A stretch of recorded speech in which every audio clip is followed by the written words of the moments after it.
നമ്മുടെ ചാനലിൽ ഉലുഹിയത്തുമായി ബന്ധപ്പെട്ട ഒരു വീഡിയോ ചെയ്തപ്പോൾ ഒരു സഹോദരൻ ചോദിച്ചൊരു ചോദ്യമാണ്, പുത്തനാശയക്കാരനുമായിട്ട് അല്ലെങ്കിൽ പുത്തനാശയക്കാരനായ ആളുകളുടെ ഇറച്ചി ഉലുഹിയത്ത് അത് കഴിക്കാൻ പറ്റുമോ എന്നുള്ളത്. വളരെ പ്രസക്തമായൊരു ചോദ്യമാണ് അദ്ദേഹം ചോദിച്ചിട്ടുള്ളത്.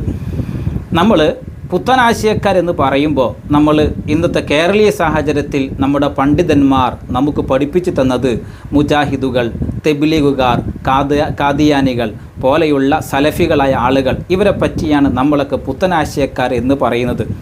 ഇൻഷാ അല്ലാഹ് അതെന്താണ് എന്നുള്ളത് പിന്നീട് പറയാം.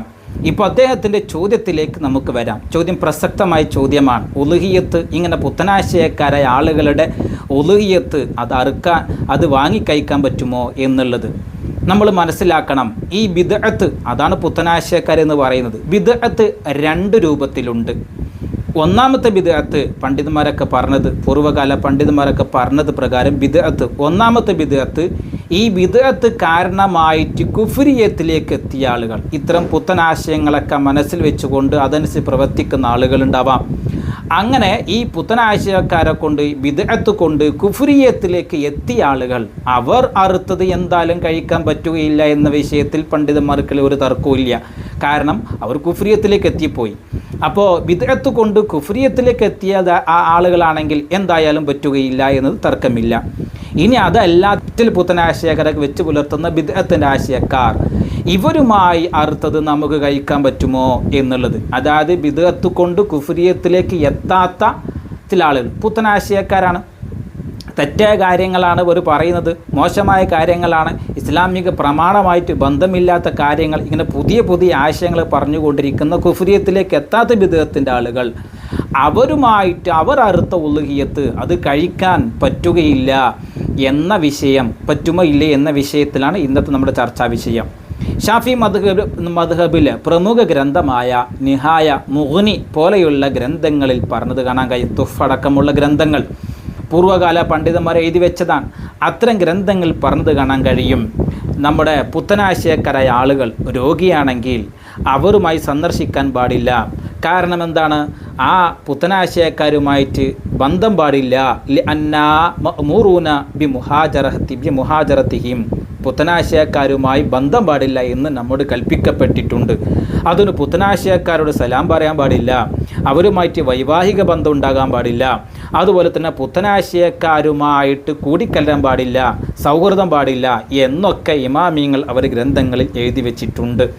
അതുപോലെ തന്നെയാണ് നമ്മളിവിടെ മനസ്സിലാക്കേണ്ടത്, പുത്തനാശയക്കാരുമായി അവർ അറുത്ത ഉലുഹിയത്തിൻ്റെത് അവരെ മുഹാജറത്തിന് വേണ്ടി, അവരോടുള്ള സജറിന് വേണ്ടി, വെടിയാൻ വേണ്ടി, അവരോടുള്ള ബന്ധം അത് ഇല്ലായ്മ ചെയ്യാൻ വേണ്ടി, ഒഴിവാക്കാൻ വേണ്ടി അവർ അറുത്തത് കഴിക്കാതിരിക്കുകയാണ് വേണ്ടത് എന്ന് ഇമാമിങ്ങൾ പറഞ്ഞത് കാണാൻ കഴിയും. അപ്പോൾ ഉലുഹിയത്ത് മുജാഹിദ് അറുത്താൽ, പുത്തനാശയക്കാർ അറുത്താൽ, വഹാബികൾ അറുത്താൽ, തബ്ലീഗ്, ഖാദിയാനി പോലെയുള്ള ആളുകളൊക്കെ അറുത്ത ഉലുഹിയത്തിൻ്റെ ഇറച്ചി അവരുമായി സഹകരിക്കാതിരിക്കലാണ് വേണ്ടത് എന്ന് ഇമാമിങ്ങൾ പറഞ്ഞത് അവർ കിതാബുകളിൽ നിന്ന് മനസ്സിലാക്കാൻ പറ്റും. അതിൽപ്പെട്ട ഒരു ഗ്രന്ഥം ഞാൻ ഇവിടെ കാണിച്ചു തരാം, നിങ്ങൾക്ക് ബോധ്യപ്പെടാൻ വേണ്ടിയാണ്. അൽ ഫറുഖു ബൈനൽ ഫിറഖ് എന്നൊരു ഗ്രന്ഥം. ഇത് ഹിജറ 429 വഫാത്തായ ബഹുമാനപ്പെട്ട അബ്ദുൽ ഖാഹിർ ഇബ്നു ത്വാഹിർ എന്ന പണ്ഡിതൻ, ബഗ്ദാദുകാരനാണ്. ആ പണ്ഡിതൻ ഹിജറ 429 മഹാനായ വഫാത്തായി പോയ ആ മഹാൻ, അവരുടെ ഗ്രന്ഥമാണ്. ആ ഗ്രന്ഥത്തിൽ നിന്ന് മഹാനവറുകൾ പറയുന്ന ആളുകളെ കാണാൻ കഴിയും. ഈ പുത്തനാശയക്കാരായ ആളുകൾ, ഈ ബിദ്അത്തിൻ്റെ ആളുകൾ, അവരുമായിട്ടുള്ള ബന്ധങ്ങൾ രണ്ട് രൂപത്തിലുണ്ട്. വൈൻകാന ബിദ്അത്തുഹും മിൻ ജിൻസി ബിദ്അൽ മുഅ്തസിലത്തി അവൽ ഖവാരിജി എന്ന് പറഞ്ഞുകൊണ്ട് മഹാനവർ പറയുകയാണ്, ഈ ബിദ്അത്തുമായിട്ടുള്ള ബന്ധം ചില മതവിധികളിൽ അവർ ഇസ്ലാമികപരമായിട്ടാണ്, മുസ്ലിങ്ങളെ പോലെയാണ് കണക്കാക്കുക. പുത്തനാശയക്കാരായ ആളുകൾ അവരുമായിട്ടുള്ള ചില മതവിധികൾ അവർ സാധാരണ പോലെ മുസ്ലിങ്ങളെ പോലെയാണ് കണക്കാക്കുക. ഏത് വിഷയത്തിൽ? ഒരു പുത്തനാശയക്കാരൻ മരിച്ചു കഴിഞ്ഞാൽ സാധാരണ മുസ്ലിങ്ങളെ മറവ് ചെയ്യുന്ന ഖബർ സ്ഥലം മറവ് ചെയ്യാം. അതുപോലെ തന്നെ അവർ യുദ്ധത്തിന് പങ്കെടുക്കുകയാണ്, ഇസ്ലാമിക രാജ്യത്ത് ഇസ്ലാമിക നിയമങ്ങൾ പാലിച്ചുകൊണ്ട് യുദ്ധത്തിന് പങ്കെടുക്കുകയാണെങ്കിൽ അവർക്ക് ഗനീമത്തുൽ സ്വത്തും ഫൈക്കും കൊടുക്കാം. അതുപോലെ തന്നെ ഈ പുത്തനാശയക്കാരനായ ആളുകൾ ഒരു സുന്നി പള്ളിയിൽ വന്ന് നിസ്കരിക്കുകയാണെങ്കിൽ അവർക്കത് നിസ്കരിക്കാം. ഈ വിഷയത്തിലൊന്നും നമ്മൾ തടയേണ്ടതില്ല. ഇതൊക്കെ ഒരു സാധാരണ മുസ്ലിങ്ങളെ പോലെയാണ്. എന്നിട്ട് മഹാനവർ പറയുന്നു വലൈസ മിനൽ ഉമ്മത്തി ഫി അഹ്കാമിൻ സിവാഹ, ഈ പറഞ്ഞ ഹുക്കുമുകളല്ലാത്ത മറ്റു ഹുക്കുമുകൾ അവർ ഉമ്മത്തിൽ പെടുത്താൻ പറ്റുകയില്ല. വദാലിക, അതേതൊക്കെയാണ്? അല്ലാ തജൂസ സ്വലാത്തു അലൈഹി, ഒരു പുത്തനാശയക്കാരൻ മരിച്ചാൽ, അവൻ്റെ ജീവൻ പോയാൽ, പുത്തനാശയക്കാരൻ മരിച്ചാൽ അവൻ്റെ പേരിൽ മയ്യിത്ത് നിസ്കരിക്കാൻ പാടില്ല. വലാ ഖൽഫഹു, ഒരു പുത്തനാശയക്കാരനാണ് ഇമാമായിട്ട് നിസ്കരിക്കുന്നതെങ്കിൽ അവൻ്റെ പിറകിൽ നിസ്കരിക്കാൻ പാടില്ല. വലാ തഹില്ലു ദബീഹത്തുഹു, ഈ പുത്തനാശയക്കാരൻ അവൻ അറുത്തത് ഹലാലാകുന്നതുമല്ല. ഇത് ഞാൻ പറയുന്നതല്ല, ഹിജ്റ 429 ആയിരക്കണക്കിന് വർഷം മുന്നേ വഫാത്തായ മഹാപണ്ഡിതൻ എഴുതി വെച്ചതാണ്. വലാ നിക്കാഹു ലി ഇംറഅത്തിൻ സുന്നിയ, ഒരു പുത്തനാശയക്കാരനായ ഒരാൾ സുന്നിയായ പെണ്ണുമാറ്റി വൈവാഹിക ബന്ധവും അനുവദനീയമല്ല. വലാ യഹില്ലു സുന്നിയി അൻ യതസവ്വജൽ മർഅത മിൻഹും ഇദാ കാനത്ത് അലാ ഇഅ്തിഖാദിഹിം, ഒരു സുന്നി മാത്രമല്ല, ഒരു പുത്തനാശയക്കാർ സുന്നിയായ ഒരാൾക്ക് വഹാബി മുജാഹിദ് പുത്തനാശയക്കാരുടെ പെണ്ണ് യോജിച്ചതല്ല, ഒരു സുന്നിയായ പെണ്ണിന് വഹാബിയും യോജിച്ചതല്ല. അവർ തമ്മിൽ പരസ്പരം വൈവാഹിക ബന്ധം പാടില്ല. ഇതൊക്കെ എഴുതി വെക്കുകയാണ്. അപ്പോൾ ഇത്തരം ഈ ഒരു കാര്യത്തിൽ നമുക്ക് മനസ്സിലാക്കാൻ പറ്റും. ഫിഖ്ഹിൻ്റെ മറ്റുള്ള ഗ്രന്ഥങ്ങളൊക്കെ നോക്കിയാൽ പറഞ്ഞത് മനസ്സിലാക്കാൻ പറ്റും. പുത്തനാശയക്കാർ അവർ അറുക്കത് ഒഴിവാക്കുകയാണ് വേണ്ടത്. സജറൻ ലഹും, അവരോടുള്ള ബന്ധം ഒഴിവാക്കാൻ വേണ്ടി. സലാം വഹാബികൾക്കും പുത്തനാശയക്കാർക്കും പറയാൻ പാടില്ല, അവർ പറഞ്ഞാൽ നമ്മൾ മടക്കാൻ പാടില്ല. വിശദമായ വീഡിയോ ഇൻഷാ അല്ലാഹ് പിന്നീട് ചെയ്യാം. അതുപോലെ തന്നെ പുത്തനാശയക്കാരൻ നിസ്കരിക്കുകയാണെങ്കിൽ അവൻ്റെ പിന്നിൽ നിസ്കരിക്കാൻ പാടില്ല. ഒരു പുത്തനാശയക്കാരനെ മരിച്ചു കഴിഞ്ഞാൽ അവൻ്റെ പേരിൽ മയ്യിത്ത് നിസ്കരിക്കാൻ പാടില്ല.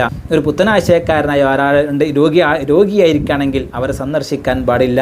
മാത്രവുമല്ല, ഇങ്ങനെ കാര്യങ്ങളൊക്കെ ഇമാമിയങ്ങൾ ഗ്രന്ഥങ്ങൾ എഴുതി വെച്ചിട്ടുണ്ട്. ഇതുപോലെ തന്നെ കേരളത്തിലെ ഏറ്റവും വലിയ മഹാപണ്ഡിതനായിരുന്ന ബഹുമാനപ്പെട്ട അബു ശാലിയത്ത് റളിയല്ലാഹു അൻഹു, അബു ശാലിയാത്തി മഹാനവറുകളുടെ ഗ്രന്ഥമായ ഫത്താവൽ അസ്ഹരിയയിൽ പറഞ്ഞത് കാണാൻ കഴിയും. അവരുമായി ഇതിൽ ഫോട്ടോ ഞാൻ കാണിച്ചു തരാം. മലയാളത്തിലാണ്, മലയാളത്തിൽ എഴുതി വെച്ച ഒരു കൃതിയാണ്. ആ ഗ്രന്ഥത്തിൽ അറബിയിലുണ്ട്, കിതാബിലുണ്ട്. മഹാനവർ കൈപ്പടയിൽ എഴുതി വെച്ച ഫത്വകളാണ്. ആ ഫത്വയിൽ മഹാനവർ പറഞ്ഞത് കാണാൻ കഴിയും. വഹാബികളെ മറ്റു കൂട്ടുകൂടാൻ പാടില്ല, അവരുമായിട്ട് ബന്ധം പാടില്ല. പെരുന്നാൾ മുതലായ സന്തോഷ ദിവസങ്ങളിൽ അവരോട് സന്തോഷം പറയൽ അതുപോലും പാടില്ല എന്ന് മഹാനവറിൽ പറയുകയാണ്. ഇത്തരം ബന്ധങ്ങളൊക്കെ പുത്തനാശയക്കാർ മറ്റു പാടില്ല. അതിൽപ്പെട്ടത് തന്നെയാണ് ഉളുഹിയത്ത്. അവർ അറുത്തത് അത് ഉപയോഗിക്കാൻ പാടില്ല, ഒഴിവാക്കുകയാണ് വേണ്ടത്.